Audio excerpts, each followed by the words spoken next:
শনিবার আসানসোল আদালত সংলগ্ন ঘড়িমোড়ে তৃণমূল কংগ্রেসের লিগ্যাল সেলের তরফে এসআইয়ের বিরুদ্ধে একটি প্রতিবাদ সভা ও সমাবেশের আয়োজন করা হয়।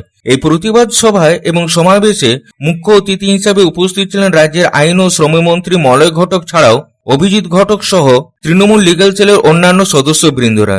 মন্ত্রী মলয় ঘটক বলেন, এসআইয়ের নামে পশ্চিমবঙ্গের রাজ্য জুড়ে যা করা হয়েছে তা এখনো চলছে, তা কখনোই সহ্য করা যায় না। তিনি বলেন, আসানসোল উত্তর বিধানসভা কেন্দ্রে এসআইয়ের প্রথম পর্যায়ে 42,000 নাম বাদ দেওয়া হয়েছে, যাদের বেশিরভাগই মৃত, স্থানান্তরিত ও দ্বীপ প্রবেশকারী বা অপ্রত্যাশিত ভোটার।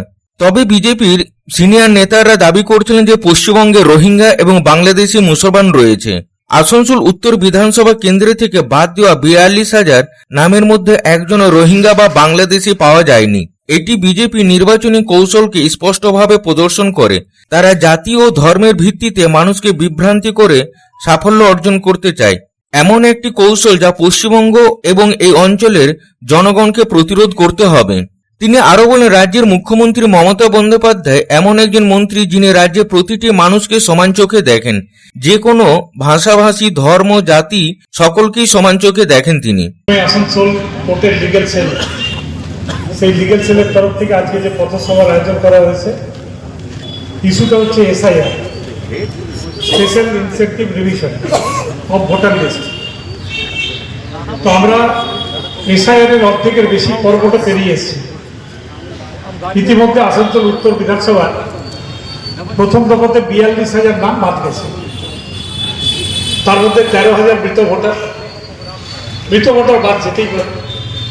প্রায় 13,000 নাম যাদের ডবল এন্ট্রি ছিল, অর্থাৎ এখানেও ছিল, বিহারেও ছিল, এখানে ছিল, উত্তরপ্রদেশে ছিল, এখানে ছিল, মধ্যপ্রদেশে ছিল, এবং প্রায় 15,000 যারা আনট্রেসেবল।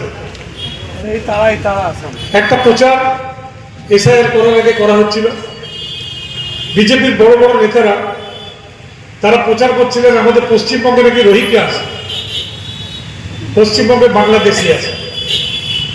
কিন্তু 42,000 নাম কাটার পরেও একটাও বাংলাদেশি পাওয়া যায়নি, একটাও রোহিঙ্গাকে খুঁজে পাওয়া যায়নি।